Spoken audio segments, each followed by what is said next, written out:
For a moment. I can vividly remember as a child growing up, my mom was a babysitter, so I was always at home. We had the TV on, watching the cartoons as we played and did whatever we were going to do. But so we would have cartoons on like Nickelodeon and Disney Channel and things of that nature.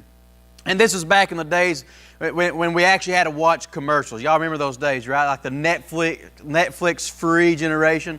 Like my daughter right now, she gets kind of impatient sometimes when the commercials come on. She's like, okay, let's go. And I'm like, honey, you got to watch commercials. It's a thing of life. She doesn't understand it because Netflix generation. But anyways, back in the day, I had to watch these. And typically for me, that was okay. Because I actually got to see the new and the coolest toys that were coming out that year. Like Nickelodeon and Disney were filled with them. So I get to see all the cool toys that were coming up. And I can remember that it seemed like with every toy commercial, whether I had something similar to it or would never play with it at all, I can remember every time that toy commercial would pop up, I would stop and I would shout these words, I want that. Y'all heard that before? You kids do that? I want that toy. Mommy, I want that toy. I would shout this every single day. I mean, it was every toy. Unless it was like a girl toy. I didn't want a Barbie doll or anything of that nature, but maybe my sister was over here screaming she wanted that. I didn't want it, but if it was like a guy toy, like I want that toy. In my 3- and 4-year-old mind, I kept thinking that my toys weren't enough, and we had plenty of toys. We had more toys than I would ever play with. But I wanted that toy as well. It was ingrained in my mind that I needed that toy. So as a child, if I was going to answer this question, I would be content when? My answer would be, I'll be satisfied, I'll be content when I get that toy. And as adults, things don't change much, do they? We might have a toy of a different nature, a gadget or whatever it may be, but we want something. We're still seeking that contentment.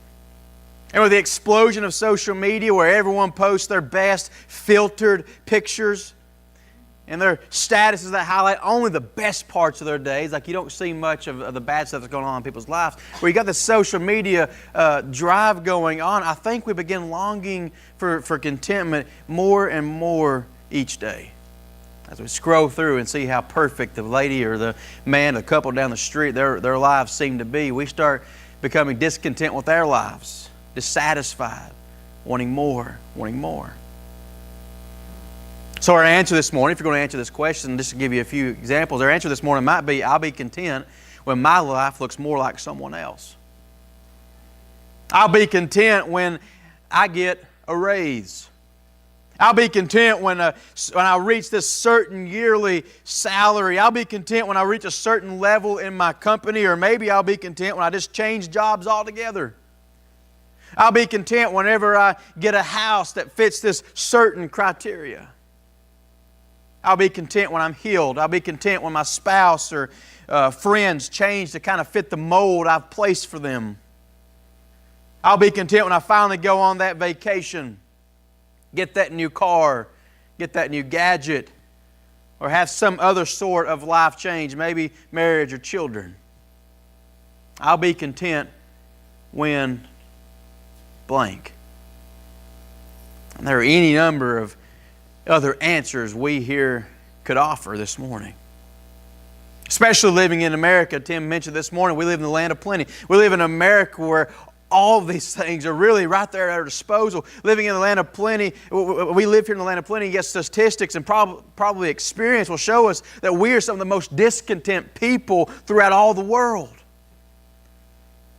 Like when it comes to first world countries, guess who's at the top of the most discontented people in the world? America, right there. That's us. We are some of the most discontented people. Everything, we're chasing after this thing. Everything showed us such promise. So we chased after it. We're assuming that happiness would greet us at the crossroads of our desires and reality. When our desires and life hit and they come together and they meet, we thought, man, I will be as content as I've ever dreamed of being. And yet what we find is that the contentment was only temporary, if there was any found at all. It seems that our methods aren't working, doesn't it? Like we're chasing after this contentment, we're chasing after this satisfaction, and it appears that it's not really working. Maybe it's just for me this morning, but I don't think I'm the only one.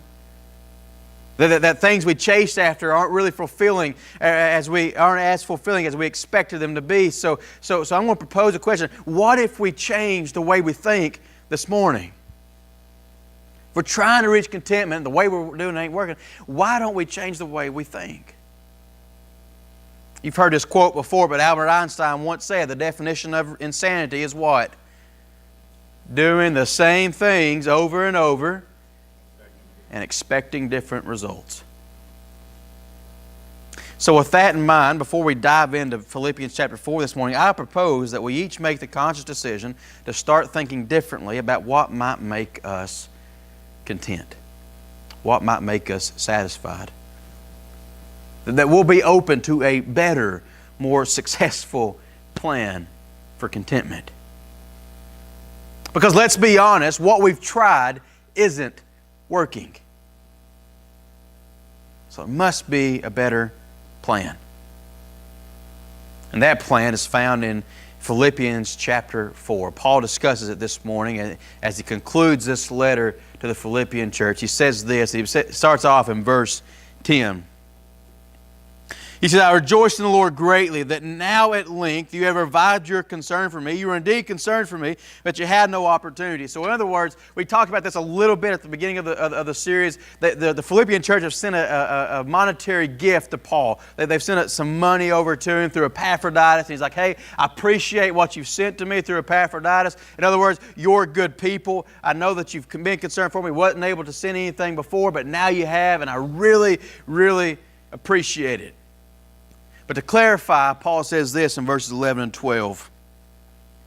Not that I'm speaking of being in need, for I have learned in whatever situation I am to be content. I know how to be brought low, and I know how to abound. In any and every circumstance, I have learned the secret of facing plenty and hunger, abundance and need. Paul was a man who knew what it meant to be content. And these are some truly remarkable words considering Paul's life. And just as we discussed throughout this series and discussed just a couple of weeks ago when talking about joy, the setting in which Paul wrote this letter makes this statement that he is content all the more amazing. Sitting in first century Roman house arrest, chained to a Roman guard, Paul says, I am content. Now, what does it mean to be content? The dictionary definition, I think it's Webster's dictionary, defines content as feeling or showing satisfaction with one's possessions, status, or situation. I like the way the Amplified Bible sums it up. It sums up content as satisfied to the point where I'm not disturbed or uneasy. No longer disturbed or uneasy. While answering our question this morning, their opening question, I'll be content when, with this definition of mine, not being disturbed, not being uneasy, I'm sure few of us would say, I'll be content when I'm in Paul's shoes, chained to a Roman guard. Or I'll be content even if I'm in a Roman prison facing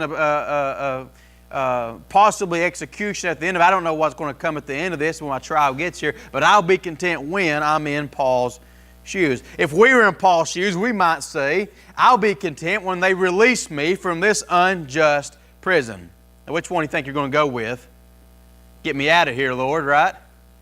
Yeah. Yet Paul, while sitting in the muck and facing persecution, says, I am content. And with that, we're left here sitting kind of thinking that Paul is almost superhuman, right? That Paul has achieved something that only a select few ever will. We can't be like Paul. And we might be thinking that it must have been something gifted to Paul for him to be this way, because we can't imagine that we would feel the same. But the truth is, what Paul knew and understood as he wrote Philippians 4 can be a reality for anyone. Because for a spell, this wasn't a reality for Paul. Look at what Paul says there in verse 11. For I have what? Learned. In whatever situation, I am to be content. Paul said, I have learned to be content. What's that mean? That means Paul wasn't always a man who could be content in any and every situation. Like us, Paul had to learn to be content. Paul had not always knew what it meant to be content. In fact, Paul was raised in the lap, as one person put it, Paul was raised in the lap of luxury and had never known want and never known a need as a young man. Paul lived most of his life as a Pharisee, and when he wasn't a Pharisee, he's been trained by a Pharisee in his younger years. And Pharisees, understand, Pharisees weren't poor by any means. They had the luxury of never wondering where they would get their next meal. They had the luxury of never wondering if they'd be kicked out of the house or the electric would be turned off because they weren't able to make the bill payment. They had all kinds of luxuries. But once Paul decided to become a Christian and not be a Pharisee, understand, Paul left all those luxuries behind. And at some point, Paul experienced what he had never experienced before. A need. A lack, hunger, and thirst. Do you think that when Paul met those for the very first time, do you think that he was just naturally content? That he tacked it full on with courage and contentment inside? Do you think that he just approached it content the whole way through the first time it happened? Do you think that the first time Paul sat there and experienced hunger, and I'm not talking about like the hunger y'all are feeling right now when you can't wait to get the old Charlie's or KFC or whatever's coming up after church. I'm not talking about that kind of hunger. I'm talking about the kind of hunger where you don't even know when or where you will find your next meal. Do you think Paul faced that situation and said, man, I'm content the first time? I'd imagine not. Because Paul, like us, is just a human. So while we may put Paul on a pedestal because he is Paul, we must also remember he is just as human as we are. He had struggles. Everything didn't come to him as easily as we seem to think that it did. So for Paul, contentment was something that took time.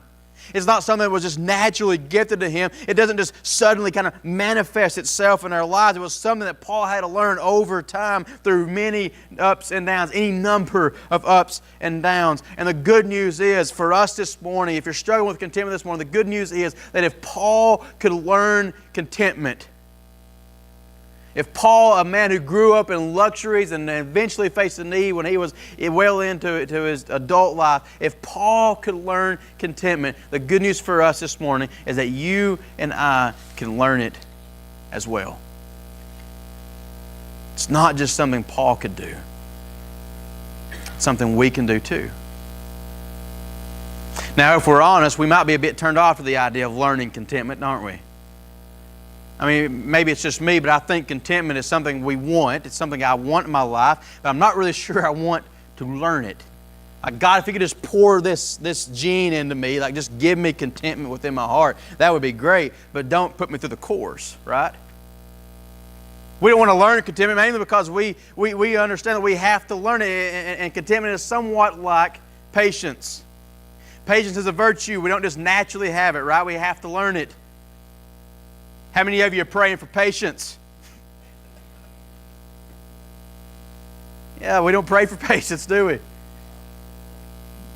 Yeah. I mean, we don't want to pray for patience because we know what happens when we pray for patience.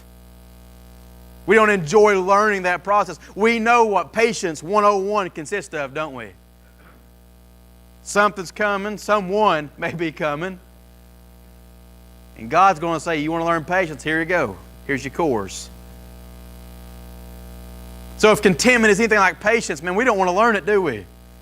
We just want to have it. Because we imagine that if it's like patience, if we're going to learn contentment, it's going to come through a life course we really don't want to take.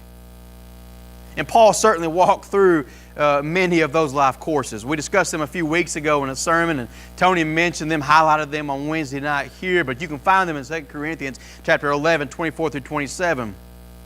And in this passage, Paul gives us a list of really the rough times he experiences in life. And we're just going to highlight them really quickly. He spent 5 times he received 39 lashes from the Jews. We did our math Wednesday night, and if we did our math correctly, that's 195 lashes.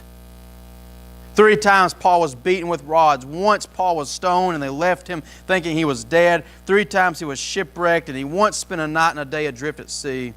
He faced danger from all fronts, people, entire cities, wilderness, the seas. And at one point, Paul alludes to the fact that he was basically homeless. And hunger and thirst, often without food, and cold and exposure. Beyond that, he talks about the countless imprisonments and other things that he faces. And experiencing all of this, he was still able to say in Philippians chapter 4, I am content in every situation. I have learned the secret to being content, whether in highs or lows, plenty or hunger, abundance or need. And we're left wondering, what's his secret?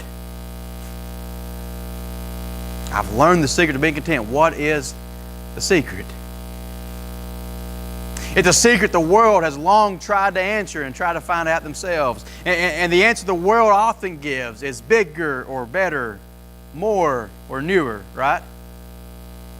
Bigger or better, more or newer. We see this all the time with advertising. I mean, think about it. Especially this time of year when you're trying to get gifts for a loved one, and you see all these commercials pop up. How many commercials do you see that kind of present a before and after picture of someone? And like before, they're all gloom and doom, like, oh, life's just terrible, I haven't got this, what I want, you know. And then after they get the gift, like magically, everything is so much brighter. Like life is finally here. Like life is here. Things are going great, right? You've seen those commercials? Like before, everything's terrible. After they get the gift from their hands, everything lights up. I mean, it's like a Christmas tree, like with 3 times the amount of lights that one has, right? Like everything, nothing against that tree. Y'all did a wonderful job decorating the tree. But, yeah, cover my ground right here before I get in trouble. But, yeah. It's a beautiful tree. But you get what I'm saying, right? Like we're talking tons of lights. We're talking spotlight. I get myself in trouble a lot up here, don't I? We're talking like all kinds of lights. So we're talking like everything is greater. All is well because they got this gift. All is well with their souls. And because we don't actually want to learn contentment through the courses of life, we decide, well, let's just buy what they're selling. Makes a person in the commercial look happy. Probably make me happy. We buy into the thought that a bigger and better and more and newer house, car, salary, marriage, vacation, or whatever is going to bring us contentment and satisfaction. And if we buy into this thought, let me explain to you. If we buy into this thought, we just keep chasing after a temporary, false sense of contentment. It's basically a fool's gold replica of contentment. I don't know about you this morning, but I want the real thing. Still don't care much for the courses, but I want the real thing. I want to know the secret to contentment. I want to know contentment in any and every situation because Paul knew it. As we read this passage, we can come away with one or two conclusions. Either Paul was lying about being content. We have no reason to think Paul was lying about being content. He gains nothing from saying that. So it's either Paul was lying or Paul actually knew the secret. Paul actually knew what he was talking about. And I tend to think Paul knew what he was talking about. And knowing contentment, Paul lets us know this in 1 Timothy 6, verse 6, that godliness with contentment is great gain. There's gain in godliness and contentment. I want to know contentment on the level of Paul, and I'm sure you want to know Paul's level of contentment as well, because the pursuit for contentment, the pursuit for satisfaction is becoming exhausting. It's tiring. So what's the secret? Paul shows us beautifully in verse 13. For I can do all things through Him who strengthens me. I can do all things through Him who strengthens me. Many of us have seen this verse, quoted this verse, or heard this verse somewhere or another. You may have worn this verse on a necklace or a T-shirt or something of that nature. It might be like on a Bible case or something. I mean, it's an often quoted verse. You often hear it with athletes before a competition, right? I can do all things through Christ who strengthens me. We typically quote it to say that we can do some great things. We can do some wonderful things. We can reach some great achievement through Christ who strengthens us. And while that may be true, I think if we only reduce this verse and look at this verse in that light, we lose a lot of its meaning. Because if we can only do great things, great achievements through Christ who strengthens us, then what's going to happen in those lower times? If we don't look at this verse in light of where it's at, we completely miss the beautiful secret Paul's trying to show us.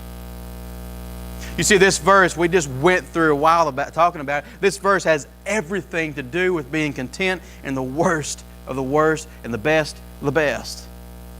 Again, Paul says, I know how to be brought low. I know how to be humbled. I know how to abound in any and every circumstance. I have learned the secret of being content while facing plenty and hunger, abundance and need. And at the end of this, Paul says, I can do all things through Christ. I can do everything. I can be content in every situation through Christ who strengthens me. I can be content throughout any and every situation of life with the power of Jesus. But how is that so? Consider Paul's life for a moment. As we stated, and as Paul states, he is a man who knew what it was to face both abundance and need. And to be sure, we can be discontent in both situations. We, in America, are often discontent in the abundant side of things. The statistics on this are pretty crazy. If you have like food on the table and a shelter, a roof over your head, you are 93% you're more wealthy than 93% of the rest of the world. Like here in America, we face abundance. We can be discontent in that. The issue is that here in America, the poor want to get rich and the rich want to get richer, right? We can just be discontent anywhere. Paul says, man, I've lived both in being rich, I've been poor, and I've learned to be content in both situations. And all of that was centered on Christ. Because Paul says, I can do all things through Christ who strengthens me. The only way to receive Christ's strength is if we seek it, if we search for it, if we ask for it. So in other words, Paul received this strength to be content as he looked to God and focused on his relationship with Jesus. So when Paul went through the good times, he looked to Jesus.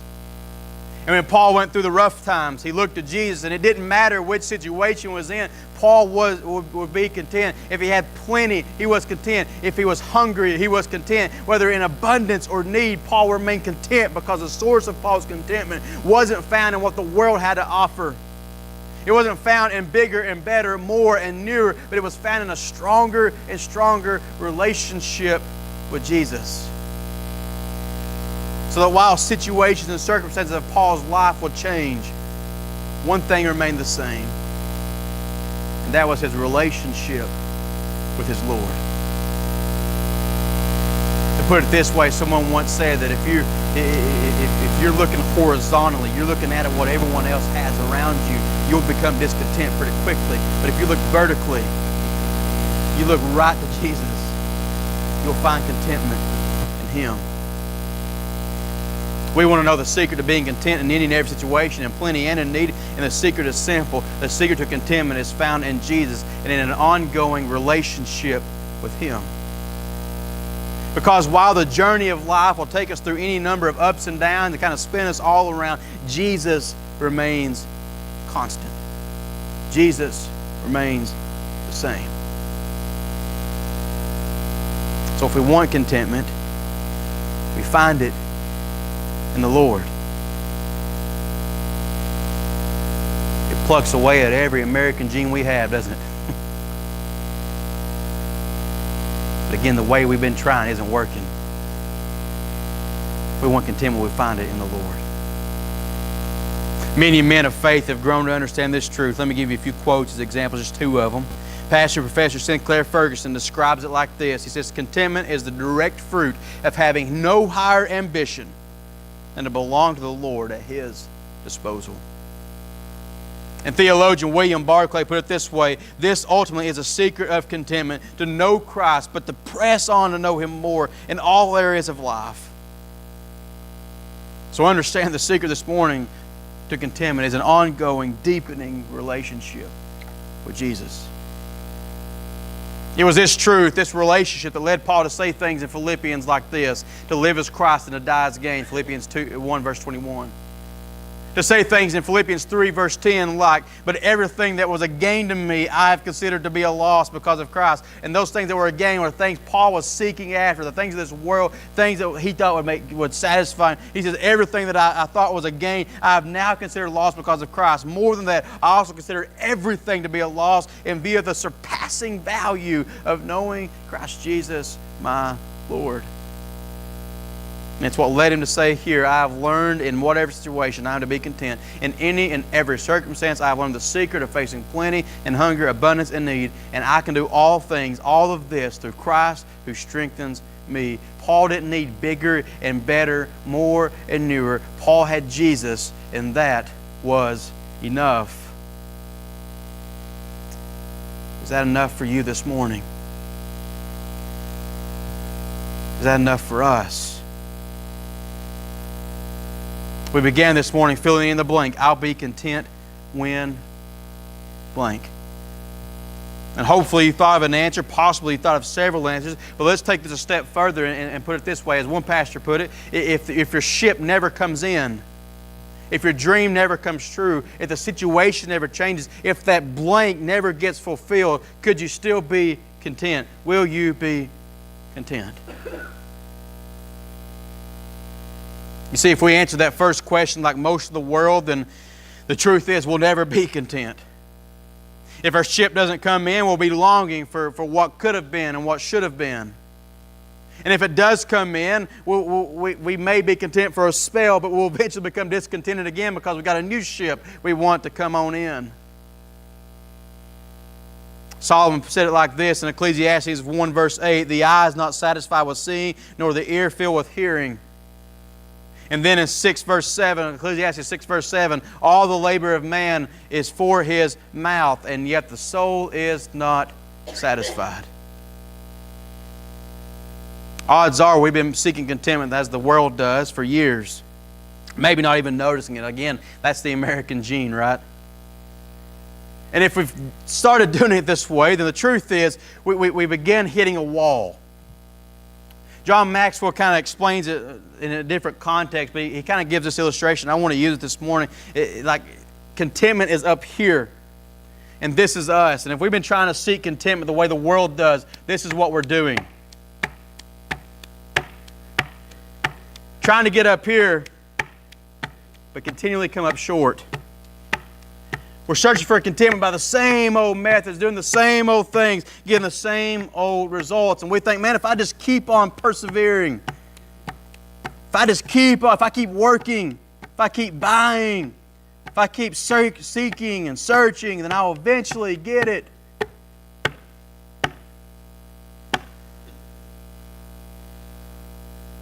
We burn out, don't we? If we keep searching for the bigger and the better and the more and the newer, we keep hitting this wall. We keep thinking, I'll be content someday. But we keep coming up short. Let's stop doing this. And let's find a newer and better way. Let's try a new method. Let's try a method that is proven, a method that has worked. And that method is given to us by Paul. The method is simple. Keep seeking. If you want to keep seeking and striving and pursuing, then keep seeking, striving, and pursuing and developing a relationship with Jesus. Because the secret to contentment isn't found in the things of this world. The secret to contentment is found in a relationship with our Lord. So if we're going to be discontent about anything this morning, let's be discontent about that. About how well we know Him. Discontent that we don't know Jesus any better. And if we're going to pursue anything, let's pursue that, a deeper and more vibrant relationship with our Lord. And I'll assure you of this, as we seek contentment in God, as we look to Him, as we pursue Him, as we chase after Him, as we search for Him, as we seek Him, the things of this life, as we look vertically, the things of this life that are horizontal will matter less and less and less. Because we'll be content with having this and not worried about this. And when that happens, we can say with Paul that we've learned the secret to being content. And like Paul, we're able to be content always. Because we can do all things through Christ who strengthens us. Stop doing this. Start looking to Him. Because the secret to contentment is found with an ongoing, deepening relationship with Jesus.